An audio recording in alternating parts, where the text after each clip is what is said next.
আসসালামু আলাইকুম। হ্যালো বন্ধুরা, ব্লেন্ডারে দিয়ে দিলাম পাউরুটি, সাথে দিয়ে দিচ্ছি মিষ্টি দই।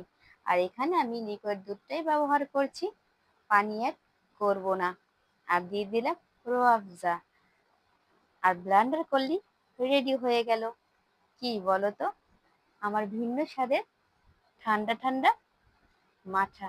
আর গ্লাসে দিয়ে দিলাম বরফ, আর ঢেলে নিচ্ছি মাঠা। আর খেয়ে নিলি কলি যেমন ঠান্ডা।